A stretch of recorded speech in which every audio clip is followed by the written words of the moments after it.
Bonjour et bienvenue dans le décryptage de Radio Taïwan International de ce mardi. Aujourd'hui, un décryptage qui est fait juste au retour d'une cérémonie autochtone qui a eu lieu ce week-end, la cérémonie de récolte du millet dans le village de Taromak, situé à Taitung dans le sud-est de Taïwan, un village de l'ethnie Rukai.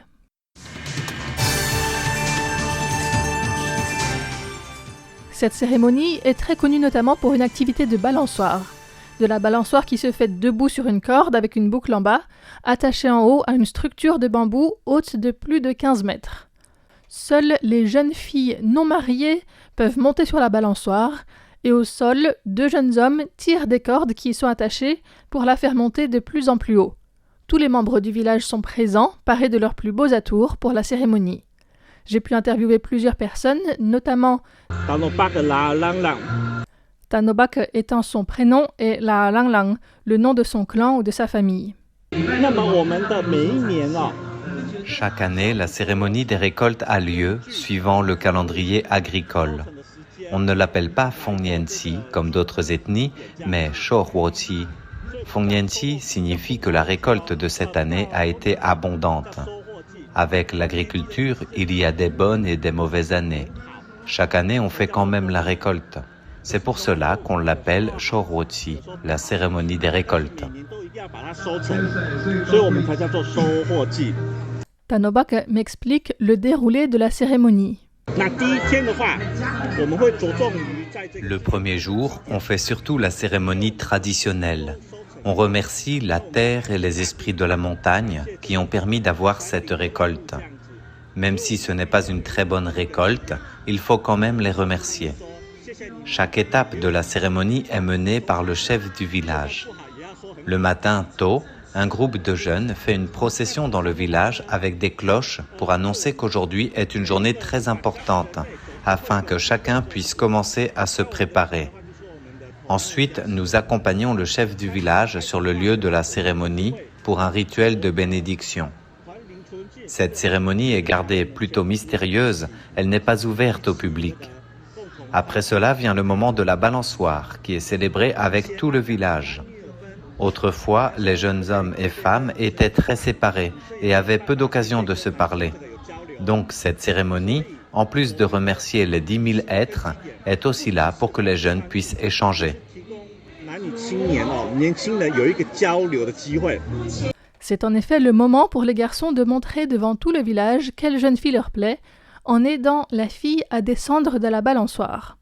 Mais avant d'entrer dans les détails de la cérémonie, il faut rappeler que les Rukai sont divisés en 3 grands groupes, ceux de l'ouest dans le village de Utai, ceux de Maolin, Tona et Wanshan au nord, et à l'est il y a le village de Taromak d'où je rentre juste.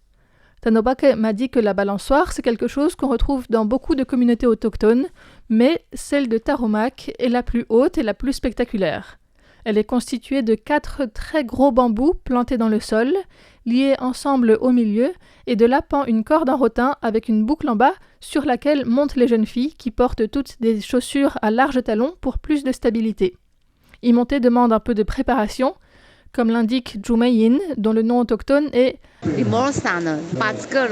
là aussi, Lemosana étant le prénom et Patsekele le nom du clan de famille. La veille de la cérémonie, toutes les jeunes filles peuvent monter sur la balançoire pour s'entraîner. Les plus courageuses continuent à plier les genoux en arrivant tout en haut pour montrer leur beauté, leur technique. Si elles continuent à relever les jambes, ça veut dire qu'elles veulent encore se balancer et ça monte de plus en plus haut. Les mains tiennent la corde principale au niveau du front avec les coudes ouverts. Et pour signifier qu'on veut s'arrêter, on referme les coudes devant soi et on se tient droite. Certaines plient les jambes 2 ou 3 fois en haut et ça leur suffit, et d'autres continuent plus longtemps. Les mères et les chefs de groupe observent et choisissent celle qui se balance le plus haut, dont la position est la plus belle, qui sera désignée princesse de la balançoire. La hauteur continue d'augmenter petit à petit. Si on n'indique pas qu'on veut descendre, ça devient de plus en plus terrifiant. Celles qui sont montées le savent. Elle partage ses sentiments sur ce que la balançoire représente pour une jeune femme du village. En montant, on était très nerveuse, on a peur. Mais comme tout le monde a les yeux sur toi, tu essayes de montrer au mieux ta beauté et tes capacités. Il faut donc prendre son courage à deux mains. Pour les femmes Rukai, qui doivent ensuite porter seules leur famille, si leur mari part travailler ou qu'il se passe quoi que ce soit, elles doivent être fortes et ne pas avoir peur de faire face aux défis de la vie. La balançoire est une forme d'entraînement au courage pour les jeunes filles. Il faut l'avoir fait pour savoir à quel point c'est impressionnant. Je suis montée dessus une fois, j'avais environ 20 ans. Mais je me rappelle comme si c'était hier des sensations. Et j'ai compris le sens d'une telle cérémonie, pourquoi on met les jeunes filles face à un tel défi. C'est très lié à la culture. Remo Sane a grandi dans le village de Taromak, même si elle est Puyuma d'origine, les Puyuma étant présents dans un village voisin. Mais comme j'ai grandi ici, mes camarades de classe m'ont dit de participer. J'ai porté les vêtements traditionnels et participé à toute la formation, y compris pour aller en montagne, récupérer du rotin, fabriquer la corde principale de la balançoire. Il y a la chef du groupe de jeunes femmes ou d'autres responsables, des femmes plus âgées qui nous guident avec les plus jeunes pour transmettre les savoirs traditionnels. C'était vraiment génial. Cette activité permet aussi de montrer la technique des garçons qui ont la tâche de tirer des cordes pour faire se balancer la jeune fille. Tanobake explique. La balançoire est toujours tirée par deux personnes. Ailleurs, c'est généralement juste une personne. C'est plus facile à contrôler. Avec deux tireurs, il faut voir comment ils se coordonnent, à la fois entre les deux garçons et la fille sur la balançoire. Si la force exercée par les deux garçons est différente, la balançoire tourne sur elle-même, ce qui est très inconfortable. Ça montre la technique, l'observation aussi, et l'adaptation des garçons. Les jeunes sont scrutés par tout le village et les parents et grands-parents, installés dans des abris ouverts sur les côtés du terrain de cérémonie, prennent note de ce qui se passe. Les autres jeunes continuent à danser en cercle dans une danse très simple et régulière autour de la balançoire, ce qui leur permet aussi de regarder ce qui se passe.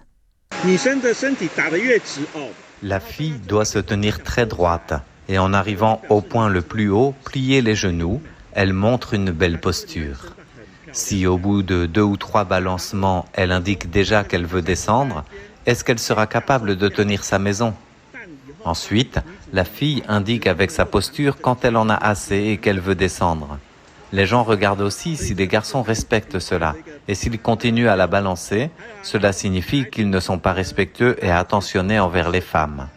S'ils ne respectent pas ces limites, c'est une mauvaise chose. Ils seront mal vus.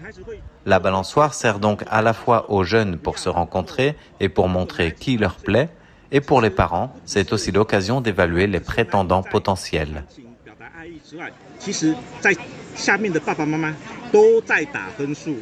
Et comment est-ce que les garçons déclarent qui a attiré leur attention ? Les jeunes qui tirent la corde y vont dans l'ordre, mais celui qui prend la fille dans ses bras quand elle descend n'est pas forcément celui qui tire la corde. N'importe quel garçon à qui la fille plaît peut s'avancer pour la faire descendre. Si c'est une jeune fille très populaire dans le village, on verra que beaucoup de garçons se battent pour la porter. Certains sont bons joueurs et passent la fille au suivant, et d'autres la portent seule jusqu'au bout. Ils ont le choix. Mais après, le choix final reste dans les mains de la fille. Si plusieurs garçons s'avancent pour la prendre dans leurs bras, ça veut dire qu'elle est très appréciée. Les garçons qui sont venus mais n'ont pas réussi à la prendre dans leurs bras peuvent toujours essayer avec une autre fille plus tard. En général, un garçon qui en a pris une dans ses bras n'ira ensuite pas en prendre une deuxième. Il faut aussi dire que la société a évolué. Maintenant, les jeunes se fréquentent avant de se marier, certains sont déjà en couple, et un autre habitant originaire du village de Taromak explique. Maintenant, si on sait à la base qu'une fille et un garçon sont ensemble, le garçon en question viendra la chercher et personne d'autre ne viendra se battre pour la porter. Sinon, tout le monde peut y aller. C'est juste un premier contact, ça ne veut pas dire qu'il y aura une suite. Pour les filles, s'il y a beaucoup de garçons qui s'avancent, c'est un grand honneur. Mais certaines ont aussi peur que personne ne vienne et elles peuvent demander à leurs cousins ou à leurs voisins à l'avance de venir les porter s'il n'y a personne qui l'attend au moment de descendre de la balançoire. D'autre part, il y a aussi les chefs de groupe qui veillent au déroulement de la cérémonie et s'il voit qu'une fille n'a personne qui l'attend, il peut envoyer 1 ou 2 garçons parmi les plus jeunes pour la porter. Ça permet de préserver les apparences et à ce que la cérémonie puisse bien continuer.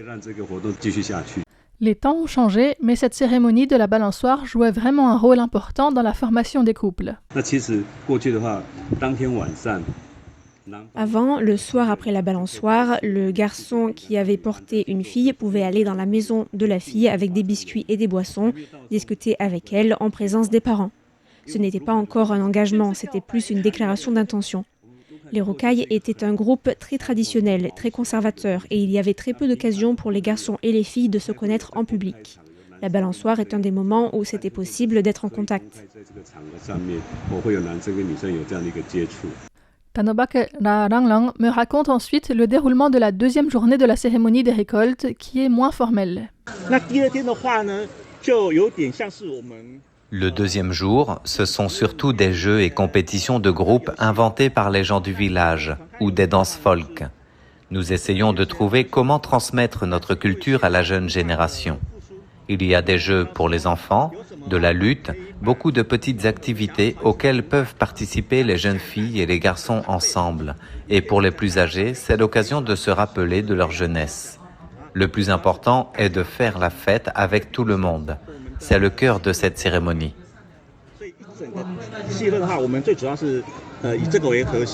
Il y a notamment un concours par équipe où il faut marcher avec un plateau d'épis de millet sur la tête. Remosan y a participé. Les plus âgées peuvent participer aussi. Elles sont plus expérimentées et leur plateau bouge moins.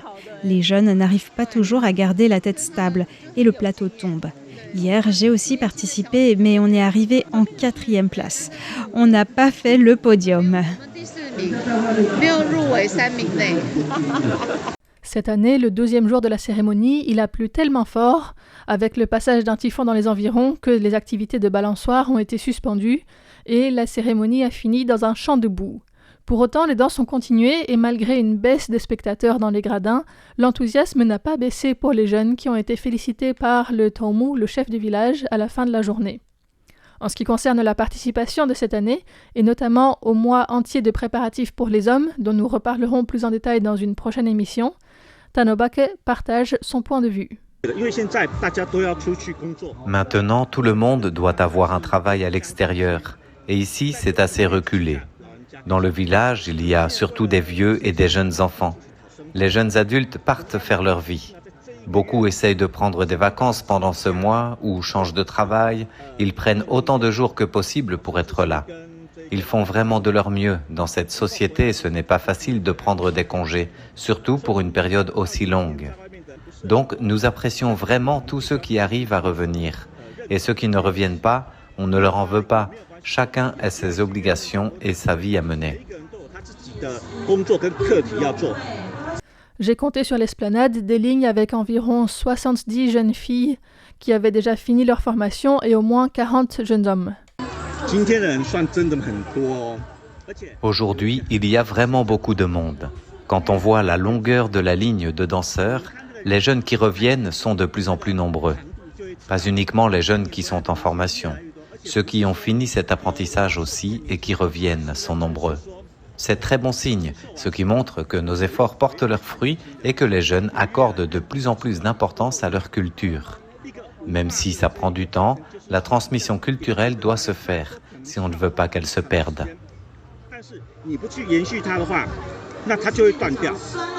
Cette cérémonie des récoltes a vraiment pour acteurs principaux les jeunes, même si c'est aussi l'occasion pour tout le monde de se réunir. Les jeunes filles sont les premières à entrer sur l'esplanade et commencer à danser. Ensuite, ce sont les garçons, et c'est seulement après que viennent les parents, les femmes mariées et les hommes mariés. La plupart du temps, ce sont surtout les jeunes qui dansent, et les parents observent depuis les côtés. Je n'ai pas eu l'occasion cette année d'interviewer directement les jeunes parce qu'ils restaient souvent assez à l'écart, mais Remosan Pachekele a aussi fait écho de cette gratitude et admiration pour l'implication des jeunes, notamment les jeunes filles.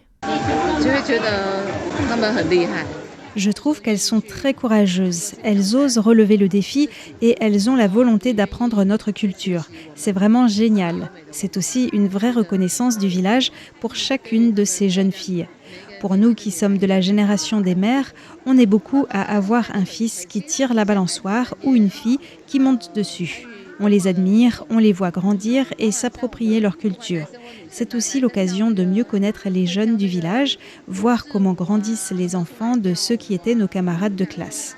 On est très fiers que les garçons comme les filles acceptent de participer, de se présenter dans la cérémonie du village. Ce n'est pas possible de tout dire en une seule émission, donc je reviendrai plus tard sur les préparatifs menant à cette cérémonie, sur l'organisation de la société Rukai et sur d'autres éléments de la culture autochtone. Mais avant de vous laisser, j'aimerais aussi transmettre un message de Tanobake qui demande de respecter les règles de politesse basiques dans les villages parce qu'il arrive que certains visiteurs trouvent que les autochtones sont de toute façon très aimables et très hospitaliers et se comportent sans vraiment de retenue.